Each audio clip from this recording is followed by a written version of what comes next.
Oke, assalamualaikum warahmatullahi wabarakatuh. Ketemu lagi barengan sama Abi.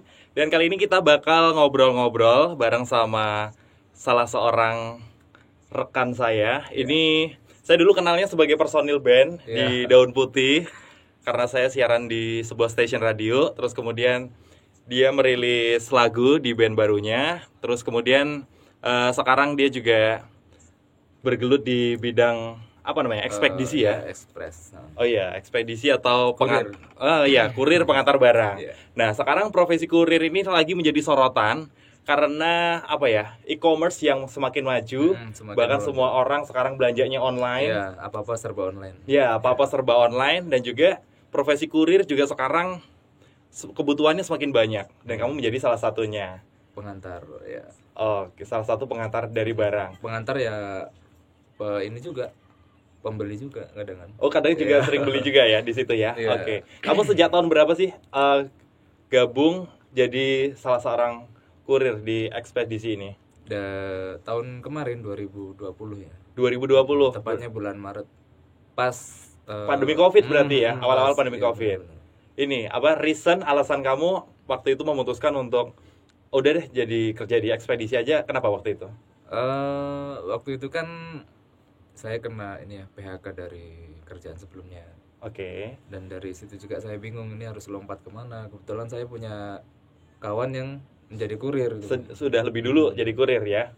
Dan saya juga sebelumnya juga langganan dengan dia. Oh gitu. Langganan paket. Oh benar-benar. Kalau saya pesan paket pasti dia yang nganter gitu. Saya kontak dia kok langsung dapat respon. Jadi saya masuk ke situ tanpa lamaran, tanpa Karena syarat. memang waktu itu lagi dibutuhkan banyak kurir ya. Lagi Oke. membutuhkan untuk area pada waktu itu 24 Tejosari, Tojagung. Oh gitu. Jadi pembagiannya itu berarti berdasarkan kayak kelurahan gitu ya? Waktu itu benar-benar kosong dan kurirnya keluar, jadi saya Langsung gantiin di posisi itu. interview karena saya juga kan sebelumnya di ojol ya, jadi saya punya modal untuk Oke. udah punya bekal untuk Map, rute dan lain-lain udah banyak hampir menguasai sama ya. lah masalah pengantaran. Jadi oke lah, hari itu juga saya langsung Jadi kayak bukan hal baru ya istilahnya untuk keliling-keliling. Oke, nah di tahun 2020 bulan Maret, seberapa banyak sih barang yang diantar pada waktu awal kamu gabung ke ekspedisi? Apakah udah seramai sekarang atau waktu itu dengan jumlah yang masih biasa? dulu kan saya awal itu belum karyawan, jadi termasuk masih diberi standar lah. Ada kurang lebih 40-an. 40. 40 paket dulu. Ya sambil dinilai kita juga kan. Kinerjanya sambil diawasi dan dinilai ya. Dinilai si A bagus nggak sih, bawa berapa paket, selesai berapa jam nih. Oh gitu. Terus ada berapa paket yang balik gitu. Oh gitu. Jadi kayak prestasinya seorang kurir itu apabila membawa barangnya banyak, diantarnya cepat dan tidak ada yang balik. Iya, itu sebuah prestasi dan persentase juga mempengaruhi. Oh, mempengaruhi istilahnya tuh bintang kinerja kamu di situ ya. Iya, dari situ kan kalau paket kekirim semua kan, masyarakat yang menggunakan jasa itu kan merasa puas. Oke. Perusahaan juga merasa wah ini mantep nih, merasa punya karyawan yang bagus. Iya, yang bagus. Maksudnya. Oke, berarti itu pengalaman kamu awal banget gabung sama ekspedisi. Iya. Terus kemudian banyak banget e-commerce yang akhirnya membuat promo. Ada yang promo Gratis 55, 66 sampai dengan hampir setiap bulan ada promo Iya, gratis hampir ongkir. bahkan setiap bulan emang. Iya. Bahkan gila-gilaan, bahkan kadang ngasih cashback juga. Dengan promo yang sedemikian menarik minat Iya. para pembeli, ngaruh nggak di kerjaan kamu? Jadi makin berat? Apa tetap sama aja nih jumlah yang harus kamu kirim? Setiap bulan pasti kita mengalami lonjakan paket ya di setiap event. Oh gitu, itu namanya event ya sebutannya ya, kalau event promo gitu. Ya, event promo pasti paket melonjak bisa 2 atau 3 kali lipat. Bahkan bisa sampai 300% dari hari-hari biasa ya kalau Iya. lagi ada event. Contohnya biasanya kurir si A bawa 150 paket paling banyak. Oke. Pas event bisa 300-an. 300 itu harus diantarkan dalam waktu, Ya hari itu juga. oh dalam satu hari. Dalam satu hari itu bayangin, dalam sehari kita nganterin 300 barang sekaligus yang harus selesai juga pada hari itu. Iya, karena kita kan juga main presentasi. Oh gitu. Kita Terus kemudian itu ada pengaruh gaji nggak? Oh ini karena sehari nganternya harus banyak, kamu dapat ini nih, dapat bonus lebih nih karena 300% dari hari biasanya. eh kalau di perusahaan yang saya tempat ini, alhamdulillah per paketnya kita ada nilainya, Oh ada nilainya sendiri. dan Oke. juga kita juga ada presentasinya. Jadi kita bisa mendapatkan bonus full Mhm. dengan syarat apa, paket terkirim semua, presentasi juga tembus target. Oh gitu. Jadi misalnya 300 paket, ya nggak usah 300 lah, misalnya bawa 100 paket, kalau ke deliver semua ya persentase harian kita bagus. Bagus. Oke. Yang ngejadiin paket ini akhirnya kamu misalkan ditugasi 100 paket nih, akhirnya 20 nggak bisa kekirim, kamu cuman bisa 80. Biasanya sebabnya karena apa nih? Sejauh ini belum Belum pernah ya? belum pernah balik 80, mungkin Ya nggak, maksudnya yang ada 1-2 yang balik ini biasanya sebabnya karena apa nih, Bre? pertama pasti dia orang nggak di rumah. Dan Kondisinya nggak di rumah. nggak di rumah, dia sedang pergi, atau nomornya nggak bisa dihubungin, alamatnya nggak jelas. Oke. Dengan kondisi itu pasti mau nggak mau pasti paket balik. Paket akan balik lagi. Oke. Dan itu seberapa banyak biasanya kamu ketemu customer yang kayak gitu? Yang nggak jelas. Dikit ya? Dikit, alhamdulillah dikit, dan paling sehari kadang kekirim semua, kadang balik 1, paling banyak balik 3. Oh paling banyak balik 3. Karena hampir semuanya yang pesen paket memang udah nunggu gitu. Jadi apalagi udah di WhatsApp sebelumnya ya, karena ada Iya. nomor WhatsApp Jadi yang bisa dihubungi. di aplikasi kita udah tersambung WhatsApp. Oke. Jadi langsung bisa diinformasikan kalau paket kamu datang hari ini, jadi udah bakal kekirim. Terus kemudian ini nih, barang yang kamu antar ini kan ukurannya beda-beda nih, Pri. Ada yang gede, terus kemudian ada yang Kecil. ukurannya sedang, ada yang nggak boleh jatuh segala macam. Nah, terus kemudian barang yang paling konyol yang pernah kamu anterin apa nih? Barang paling konyol ya, paling besar apa paling gimana? Kalau yang unik-unik dulu deh, yang unik-unik dulu. Yang unik isinya ini kotoran hewan, ada pupuk lah. Oh ya, pupuk kandang lah ya, Hmm. pupuk kandang order online. Oke. Terus apa, isinya tentang ya kayak itulah, yang apa sih, yang alat-alat bantu seks gitu. Oh ada juga yang order gitu ya. Ada. Malu nggak sih ini kan itu tertulis tuh barangnya apa, kan tertulis ya, kita Ya, tertulis. walaupun kita nggak buka tapi kita tahu nih ini isinya apa. Terus kemudian pas transaksi gitu profesional biasa aja, pura-pura nggak tahu Ya ya. kalau kurir profesional, Oke. bahkan yang malu malah penerima. Oh yang penerimanya yang malu ya. Kalau kita ya ketawanya disimpan dalam hati loh. Oke, ketawanya disimpan dalam hati, itu profesionalnya kurir kayak gitu tuh, walaupun Iya. tahu isinya. Oh ternyata yang order ibu-ibu nih gitu. Oke. Banyak yang unik sih, ada isinya alat kayak gitu. Ya, Kadangan apa ya, tentang pupuk itulah, pupuk yang isinya kotoran itu kan kadangan apa, baunya sampai keluar. baunya keluar Nah, walaupun itu yang udah bikin tertutup ya. sebenarnya nggak unik sih pupuk, cuma pas di bawah itu loh, jadi Iya. ya lucu lah. Oke, sekarang kita tiba di pertanyaan yang agak menarik nih, Pri. Ya. Kemarin kan sempat viral video di mana ada ibu-ibu yang membeli paket, kemudian pakai pembayaran COD, terus kemudian nggak mau bayar karena paket pesanannya katanya nggak sesuai dengan isinya. Nah, pengen nanya dulu nih, pernah nggak ngalamin nganter barang terus kemudian dengan pembeli yang kusut nih?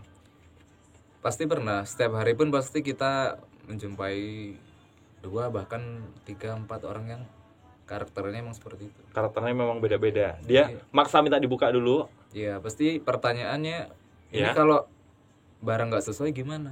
Mm-mm. Nanti kalau saya udah membayar, barang nggak sesuai, jadi saya rugi dong gitu kan. Iya. Jadi kalau ketemu yang kayak gitu ya, tetap saya ini apa ya, Mengedukasi, ngasih tahu dulu. saya edukasi dulu. Oke. Dari perusahaan saya Mhm. tidak membolehkan untuk dibuka dulu. Kalau sampai ragu, mendingan dibawa lagi. Oh gitu. Jadi kalau sama dia sudah disembret, Udah dibuka, oke, resinya rusak, terus nggak mau bayar. nggak mau bayar, dipulangin, ya kurir nanti kena tegur dari atas. Oke, bisa kena penalti ya kalau Bisa kayak gitu. kena apa ya, denda. Kesalahannya justru malah bisa jatuh ke kurir. Mm, Gitu tuh buat denda sih kamu enggak, yang apa, belanja. kurir bisa disuruh ganti paket itu. Oke, padahal ini kan seharusnya urusan pembeli dengan toko. Kalau Iya, benar. kurir kan cuma nganter aja kan dari toko ke sini. Istilahnya kalau mau komplain atau mau pengembalian dan lain-lain itu menghubungi tokonya gitu ya. Toko atau penjualnya. Oke, kalau misalkan pengiriman kamu lebih suka yang pembayarannya COD atau yang non COD nih? Lebih ke non COD ya. Yang non COD ya, karena Jadi- nggak beresiko. Kita cepat gitu loh. Oke, oke. Cepat ketemu orangnya langsung foto dan tinggal. Kalau COD kan kadang kita Nunggu. nunggu Kembalian. orangnya kembalian, nyiapin uangnya kadang lama, kadang nyari dulu apa? Nyari orangnya dulu. Kadang kan yang pesan si A, dia bilang, "Mas, itu bukan paket saya mesenin." Dia Oke, cariin oke. dulu yang Yang si B, yang nitip itu belum ngasih uang dulu. Oke, oke. Problemnya di situ ya. ya termasuk itu pasti dia minta buka dulu. Iya, iya, iya, iya. Betul. Jadi semestinya nih kalau kamu pesen via COD, kamu harus bayar dulu ke kurirnya, baru kamu buka barang kamu. Nah, kalau tidak sesuai, misalkan warnanya kamu pesen hitam tapi yang datang putih, itu kamu komplainnya ke tokonya. Jadi bisa nanti dibalikin dan itu urusannya dengan tokonya gitu. Ya, jadi kalau bisa buka itu sambil di video. Ya, kan udah banyak contohnya yang lain Iya. kalau buka sambil di video. Oke, oke. Nah, terus ini, kenapa setiap pengantaran barang harus difoto tuh? Nah, itu yang kadang Kadang kan kita nggak mau nih buat difoto, maaf. Kadang kan kita bajunya lagi nggak on, lagi nggak Iya. bagus, terus tahu-tahu ininya ngambil foto aja. Nah, itu kenapa sih harus banget difoto? karena dari perusahaan emang SOP-nya gitu. Oh gitu. Jadi barang yang kita antar harus ada bukti penerima. Bukti penerima. Walaupun terkadang penerimanya bukan atas nama barang ya. Iya, yang penting ya entah saudaranya atau Ibunya. satpamnya atau ibunya atau keluarganya. Yang penting begitu barang kita kasih ke customer ya kita foto. Gitu. Yang menerima barang itu. Itu kan juga buat senjata kita bila Ketika- ada komplain. Mengaku belum menerima sama sekali misalkan. Oke. Apalagi sekarang di aplikasi marketplace itu kan kalau kita moto pasti Iya. di situ ada fotonya foto customernya muncul di situ. Oh gitu. Oke, oke. Nah, sekarang berikutnya nih, kan nggak semua orang suka difoto nih, Iya. Pri. Nah, kamu ketika ngantar foto pernah nggak gara-gara foto itu malah jadi problem gitu? Pernah sekali waktu itu mungkin 2 minggu pertama jadi kurir ya. Oke, masih awal-awal ya. Jadi paket itu saya Antar. antar, yang terima anaknya. Oke. Anaknya saya foto. Udah gitu malamnya ibunya WA, "Mas, yang ngantar paket tadi ya?" "Iya." "Kok kata anak saya di foto-foto dan di video?" "Saya nggak terima nih, maksudnya apa?" Oh gitu. Oke, oke. Ya saya Jelasin sambil saya screenshot menu aplikasi di HP pengiriman saya, kamu ya. bahwa di Oke. situ tertera harus melampirkan foto dan tanda tangan digital. Oke. Jadi saya ini moto anaknya tuh ya untuk bukti bahwa Iya, paket itu benar. yang terima anaknya. Oke, oke. Mungkin dia salah artikan karena mungkin belum pernah order sebelumnya, jadi disangka mungkin kamu untuk kepentingan pribadi gitu ya fotonya. Saya juga tahulah anaknya masih kecil. Oke, oke. Mungkin dia ngira kok aneh gitu. Ngapain kok di foto-foto? Oke. Nah, terus kemudian kalau ngomongin suka dan dukanya, dukanya kamu ketika harus ngantar barang nih, ada nggak sih? Dukanya sebenarnya bukan duka banget sih, cuma kadang kan faktor cuaca yang bikin Oke. kita ya Menghambat bingung. kerjaan ya? Mm. Aha. Kadang kita kan bawa barang kan itu ada harganya, ada nilainya, tapi kok yang kita harapin ternyata hari itu hujan. Oke. Bingung juga kan, kita juga mikirkan kesehatan, udah kita capek di tenaga, ketera hujan, ketera panas. Iya, benar-benar. Jadi ya dukanya lebih ke Cuaca, hambatan-hambatan ini ya, cuaca dan ketemu orang yang kusut tadi.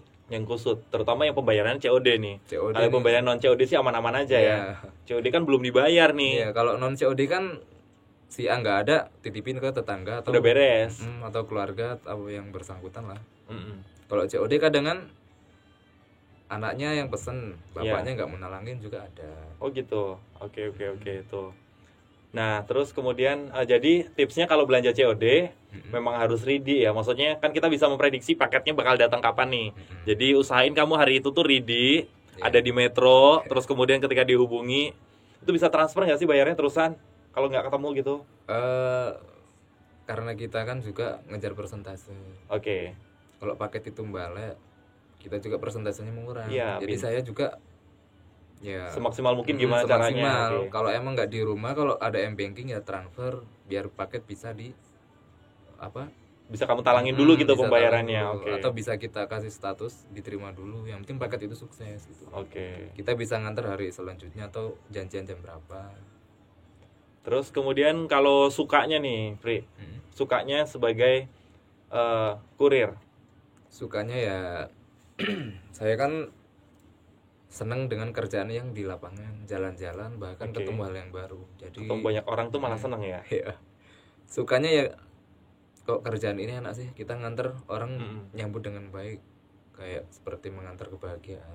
Oke, dan orang pasti seneng kalau Iya. kalau paketnya datang itu mukanya tuh muka-muka seneng gitu loh. Iya. Beda sama kerjaan debt collector kan, kamu harus ketemu dengan orang-orang yang Iya. udah waspada buat itu, buat ngelawan. Tapi kalau ini kan orangnya seneng, jadi ikut seneng juga ya.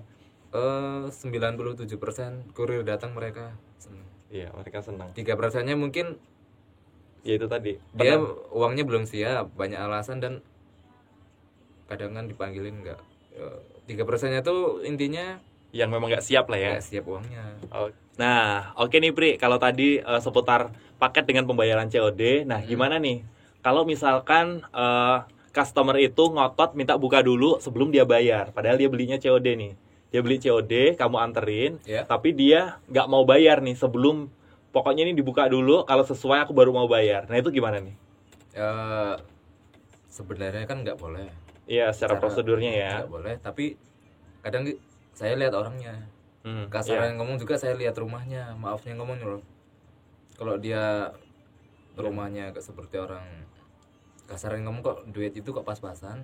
Iya. Dan dia takut, kan saya juga bisa baca orang. Kalau dia pertanyaannya, Mas, ini nanti kalau dibuka ternyata bukan isinya ini gimana? Sedangkan ini Iya, uang benar-benar. cuma ini. Oke ya.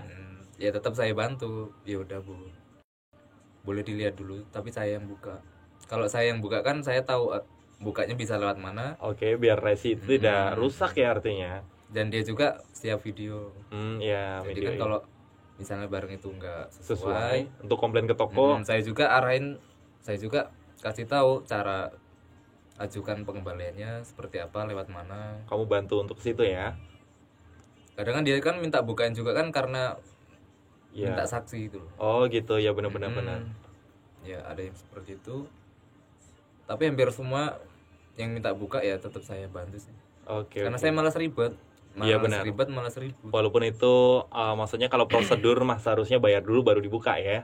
Tapi karena ya itu tadi. Tapi ya nggak semua orang. Oke. Tetap saya edukasi dulu, setelah Iya. itu ya saya bantu buka. Iya. Oke. Intinya kan kita biar sama-sama enak. Toh dia juga pelanggan saya juga oke. butuh dia. Oh iya, benar-benar benar. Jadi ya nggak semua minta buka terus saya tolak. Tapi ya lihat orangnya, kalau orangnya emang udah kusut beneran, Iya. ya saya malas. Yang kayak di video-video viral itu ya. Barang udah disobek bungkusnya, udah diacak-acak kotaknya, Terus apa, kemudian komplain tidak sesuai. minta pulangin ke kurir, dan udah gitu dia maki-maki, itu kan kurang mengenakan. Iya, benar-benar benar. Karena kurir kan pasti capek, kita juga Iya. punya emosi. Takutnya kalau terjadi ribut malah apaan sih, hal sepele Iya, benar-benar benar. kok bisa jadi ribut. Kan semua bisa diatur manis. Iya. Kalau bisa sama-sama enak, kenapa harus ada ribut-ribut gitu ya, Pri ya? Tapi tergantung dari sifat kurirnya masing-masing. Iya, karena karakter kurirnya juga kadang nggak sama kan, ada yang enak, ada yang jutek, ada yang buru-buru banget karena dia ngejar target doang gitu misalkan. Nah sekarang ini kamu kan suka banget kerja di lapangan, terus kemudian kamu kebetulan dapat kerja jadi kurir, enak, gajinya gede nggak sih Pri jadi kurir tuh? Gaji. Jadi untuk masalah gaji kan tergantung. Kalau saya alhamdulillah cukup karena dapat dari bulanan, dapat dari Bonus juga. bonus per paket. Jadi kalau semakin banyak paket yang kita antar ya gaji kita pasti ini banyak. Yang banyak Ya, juga. banyak untuk ukuran saya, nggak tahu kalau untuk yang Iya. Kalau disyukuri mah insya Allah rezekinya. Nah, oke Pri. Nah, sekarang saya pengen tanya nih terkait dengan paket COD. Ya. Nah, itu kan ada banyak nih. Kadang barang-barang dengan harga cuma 1.000 perak, kadang 1.500, kayak mata kail pancing lah apa, dan kita juga kadang males ke toko, nyari toko di Metro kan kita kadang nggak tahu barang itu di mana gitu. Makanya kita lebih baik order online. Nah, kamu nganterin barang yang segitu emang kamu dapat untung atau gimana? Bahkan malah di bawah 1.000. Iya, bahkan ada yang barang di bawah 1.000 perak ya. Orang order. Iya. Itu Kalau gimana? itu kan bukan urusan saya, kalau untung apa ruginya itu kan saya dibayar dari perusahaan saya di bidang ekspedisi itu. Oke, oke. Dan saya juga bukan yang jualan. Jadi kalau saya nganter nilainya berapa, ya dia bayar yang sama dengan harga yang harga paket itu. Oh, jadi itu ya. Jadi nggak ngaruh di kamu karena kamu Nggak. dibayar sama perusahaan kamu. Saya jalan sesuai dengan paket yang saya bawa. Oh, oke, Paket oke. itu harga jutaan, ratusan, bahkan di bawah 1.000 pun ya saya tetap dapat. Adalah pokoknya per paket itu ada Nilainya, bayarnya. nilai dari perusahaan kamu sendiri. Iya. Oke, oke. Nah, oke nih, terkait dengan pemesanan COD juga nih, Pri. Ya. Nah, terkadang atau yang sering viral di media sosial yang marah-marah karena barangnya tidak sesuai. Nah, itu sebenarnya itu kesalahannya ada di kamu atau di pemesan yang tidak memperhatikan atau di siapa nih sebenarnya yang salah kalau barangnya yang datang tidak sesuai? Kembali ke tugas kurir ya. Kurir kan cuma nganter, Ya. perantara, dan menjalankan tugas sesuai SOP. Jadi kalau paket yang diantar isinya nggak sesuai, itu bukan salah kurir. Itu bisa karena penjualnya nakal. Oke, istilahnya barang ini nggak ada, tapi daripada nggak ada yang dikirim, kirim aja gitu ya. Bisa dari penjual yang nakal atau penjualnya salah masukin barang. Iya. Kadang kan warna merah dikirim biru. Iya, Itu benar-benar. masih mending.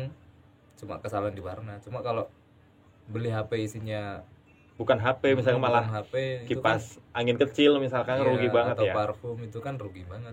Dan itu tetap mereka harus marahnya ke pengirim, bukan kurir yang nganter. Tuh, ini jadi kalau kamu beli COD, kemudian barang yang datang itu tidak sesuai sama sekali dengan plan, tetap ke tokonya. Iya. Ke toko di mana kamu pesan di situ. Bukan ke kurir. Jadi jangan ke kurir. Ini biasanya kurir yang jadi bantalan di marah-marah, ini gimana sih Mas, ini nggak sesuai. Ya emang yang sering kita temui di lapangan sih seperti itu. Karena yang berhadapan langsung sama customernya kurirnya. Ya, kurir yang jadi ujung tombak. Iya, benar-benar. Apalagi COD belum bayar lagi. Ini jadi bingungin kurirnya ya. Bingung juga kurir. Kurir Oke. mau ngelawan, besok kerja lewat situ lagi. Oke, benar-benar. Takutnya ada Iya. buntut dendam. Padahal ya sebenarnya nggak ada yang perlu kita takutin. Dan kurir itu kerjanya dia per wilayah ya, Per wilayah dan ke kelurahan. Jadi bakal ke kamu terus gitu iya. lewatnya. Oke, sekarang yang terakhir nih Kak Apri, pesen kamu buat para apa namanya, shopaholic atau orang yang suka banget belanja. Nah, Iya. ininya apa pesen nih Kak? Pesan saya, jika mau belanja online, pilih toko yang resmi. Kan banyak tuh toko Iya. yang udah ada checklistnya. Oh gitu, udah verified ya. Itu kan pasti resmi, barangnya ori, dan kadang ada diskon. Walaupun diskon murah tetap terpercaya. Oke. Dan jangan beli di Facebook. Pengalaman saya kalau nganter barang yang mereka beli dari Facebook pasti isinya jauh beda. Oh gitu, Bahkan- jadi malah lebih banyak ininya ya. Bahkan saya juga bingung itu kalau komplain juga nanti kemana. Kalau di contoh nih, kalau di Shopee ada pengembaliannya, ada pengajuan untuk dikembaliin. Oh iya, kalau ketika salah barangnya diterima. Tapi kalau belinya di Facebook kita nggak tahu juga kurir untuk ngasih kadang kan- edukasi gimana caranya ya. Kadang kan pernah nih dia beli di Facebook, Iya. setelah itu barangnya nggak sesuai, tak suruh ngubungin pengirim, Iya. nomornya udah nggak aktif. Udah nggak aktif, udah diblokir segala macam ya. Bahkan nomornya palsu, alamatnya juga palsu, itu Tuh, jadi bahaya. mendingan lewat e-commerce yang resmi sekalian. Yang resmi, Iya. dan cari yang bintangnya bagus lah, kan di situ ada komennya, Ada rate-nya ya. ada rating yang bagus. Oke. Jadi itu saran-saran buat kamu. Jadi nggak apa-apa belanja barang-barang yang murah, yang konyol-konyol juga nggak apa-apa ya. Nggak apa, Nggak apa-apa. nggak Oke. masalah, asal belanjanya di toko yang terpercaya. Nah, asalkan belanja di toko yang terpercaya. Ini kurirnya siap antar dan itu nggak ngerugiin kurir sama sekali. Iya. Jadi ada yang belanja minyak wangi 10 ribuan juga nggak. Nggak Kamu nggak kesel masalah. ya? Bahkan COD yang Oke. nilainya murah pun nggak masalah. COD yang nilai murah juga nggak apa-apa. Oke, thank you udah dengerin kita. Mudah-mudahan manfaat buat kamu. Jadi, ayo boleh kita belanja bareng-bareng di e-commerce Indonesia. Dan mudah-mudahan ini juga ngebangkitin muter ekonomi buat para pedagangnya juga, Iya. ekonomi buat para kurir juga, dan yang pasti kita menjadi pembelanja yang smart dan bertanggung jawab.